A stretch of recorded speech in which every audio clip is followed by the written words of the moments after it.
Hey, what's up? Andrew Kramer here, and welcome to another exciting tutorial. Now, I know I say that a lot, but this time I really mean it. So, what we're actually going to be doing is taking a look at the original light streaks tutorial and improving on the methods and just taking it a step further. And we're also going to take a look at incorporating it with some live action footage, like so. What I have here is the original project file from the original tutorial that you can find at creativecow.net or my site videocopilot.net. And if you download the project file, you'll see this. And I also recommend watching the tutorial if you haven't, just so that you can stay on the same page with me. Now, a question I get a lot is how can I incorporate this effect with my live action footage? Now, currently, we're using an adjustment layer with a hue and saturation and a glow applied to it. Now essentially this applies to everything beneath it, so when you put your footage into the background, it also gets colorized. Okay, so now instead of using the adjustment layer like we did previously, let's go ahead and shut that off. And also our background layer, which is simply a black solid, let's go ahead and delete that. So now if we look at our transparency, you see that the white streaks are over a transparent background.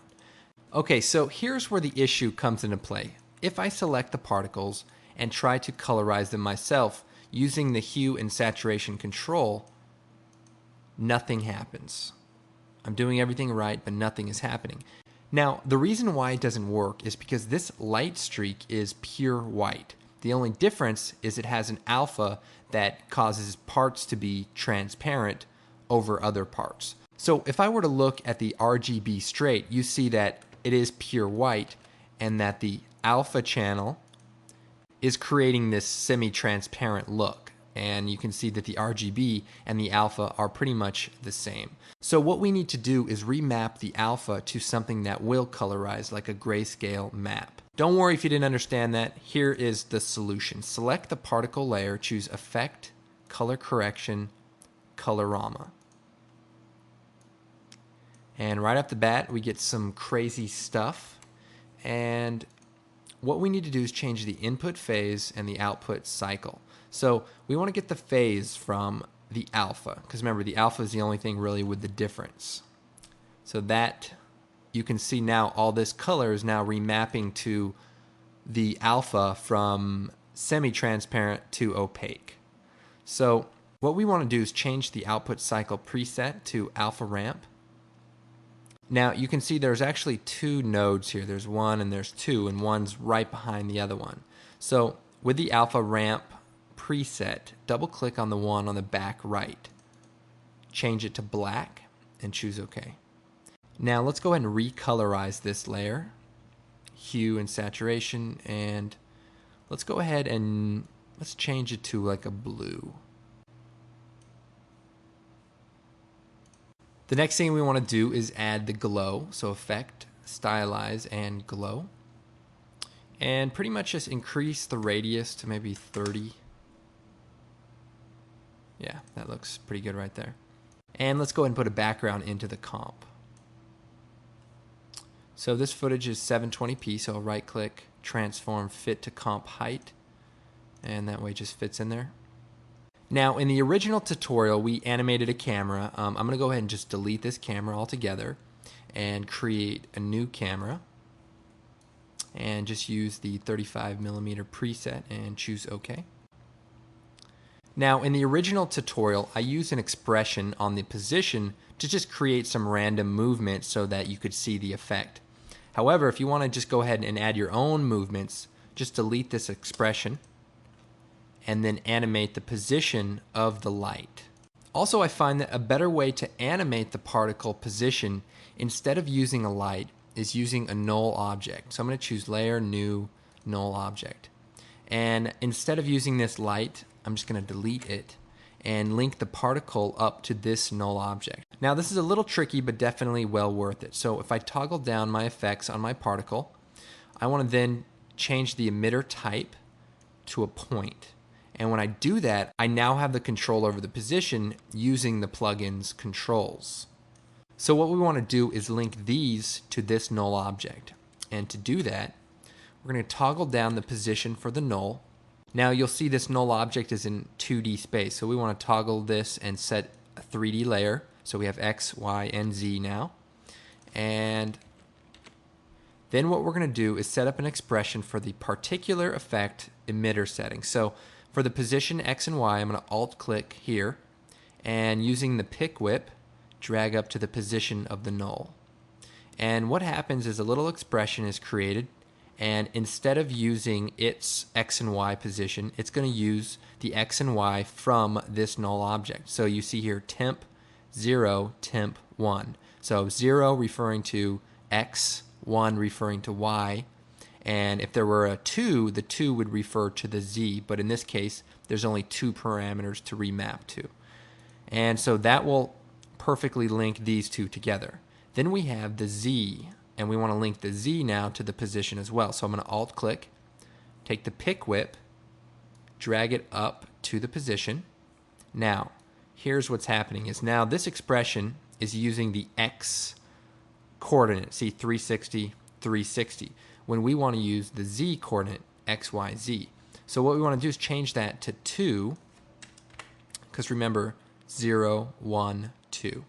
And now that will remap to the Z. So now that we put the simple little expression in, we can now animate the position using the null object.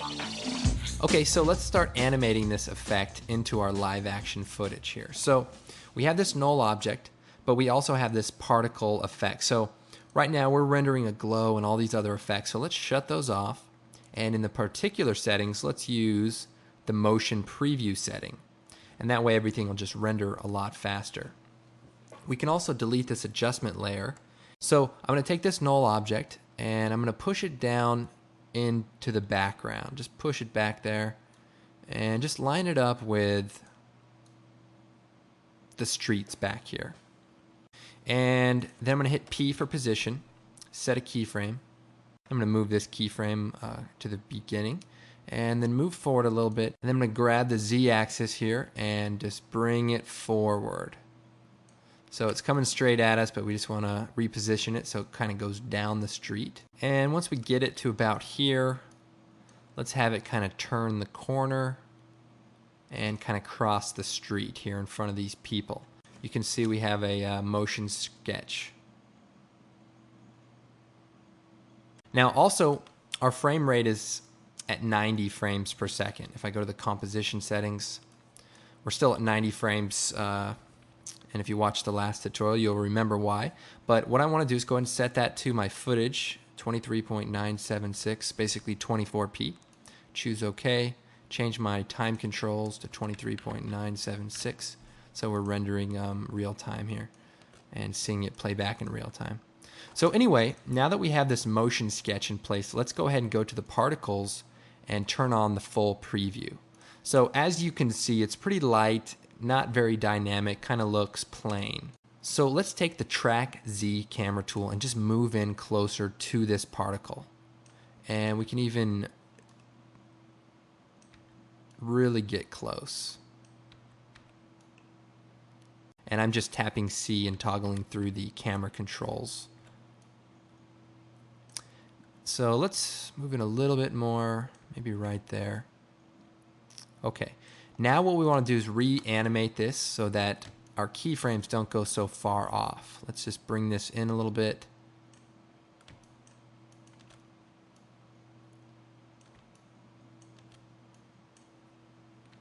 We can delete our last keyframe and just reanimate that.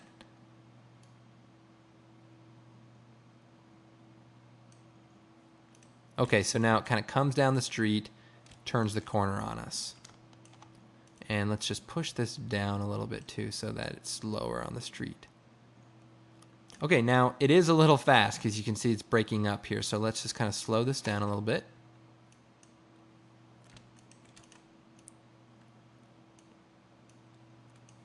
I'm going to slow this whole animation down. And I'm even going to move this over so that it kind of crosses in front of them a little bit more.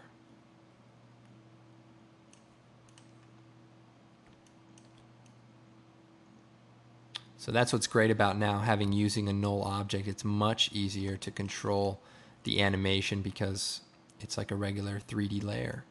And not that the light wasn't a good way, it was just a little tricky. So now it's slowing down a little bit at this turn, and that's because I'm not exactly sure the velocity. We could go into the position and we could play around with that, but what we can do instead is right click, choose Rove Across Time, and that'll remap it to a nice clean turn, and then just right click on it again and shut that off. But now it's in place where it needs to be. Then we can select all the keyframes, hold down Alt, and stretch out the animation a little bit. So now comes down the road and kind of cuts in front of the camera. Now we can go and turn that colorization back on. Colorama, hue and saturation, glow. And you see we have this this nice effect. You can also play around with the hue and saturation. Maybe bring the saturation down a little bit. And you can even change the transfer mode of the particles now to say screen. And that'll just blend a little bit better with the footage. Another thing I want to focus on is making these particles a little bit more random, a little bit more lifelike. And what we can do is play around with the physics of the particle. So let's again shut off the glow and all this so that we can render this a little bit quicker and see what's going on. I'm going to toggle down the physics for particular and play around with the air and go down to the turbulent field. Okay, so we have all these different settings in the turbulent field, effect size, effect position, and just go ahead and play around with these. And you'll see basically what's happening is randomly the size is changing as the animation goes on. So probably don't want to change this too much, but give it a little bit of a randomness. Also, we have the effect position. You can see that kind of disperses the particle and just also adds a little bit of randomness, which is kind of a nice effect too. Okay. You can also animate these settings so that the particles seem to be floating in air. So you can also play around with the speed in which the particle passes by the camera so that it seems to linger and cause a darker or a more colorful streak. Now, another thing that I did was color corrected our background footage. So I just did a levels adjustment, kind of crushed the blacks a little bit.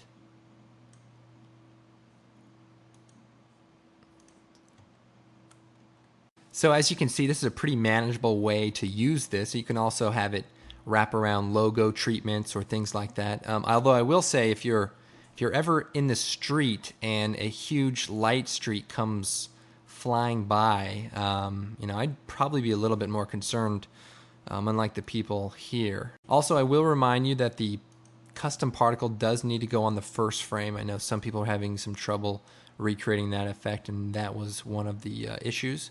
Other cool thing you can do, so now we've added the positional keyframe data to create this effect, right?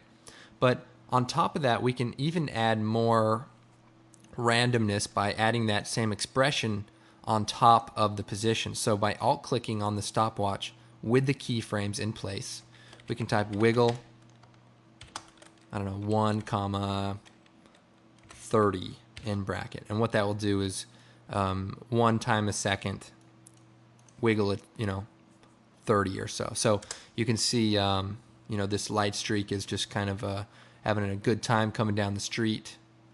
Okay, so you can see it's kind of got a nice little flow to it. In the particle effect, we can also change the size over life or the opacity over life.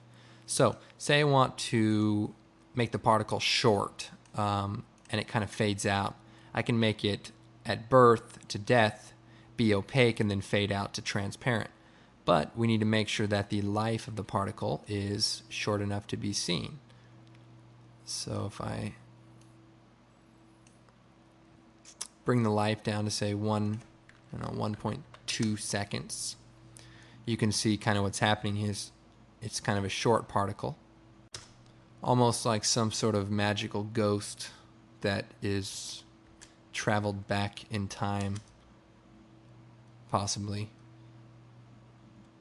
Okay, well, I hope you found this tutorial useful. My name is Andrew Kramer, of course, and you can visit me at creativecow.net in the After Effects forum. Also, check out my website, videocopilot.net. We got some great products like Riot Gear, which is, you know what? I can't even describe it. Just go check it out. We also got some free tutorials and some other fun stuff. So anyway, thanks again, and we'll see you next time.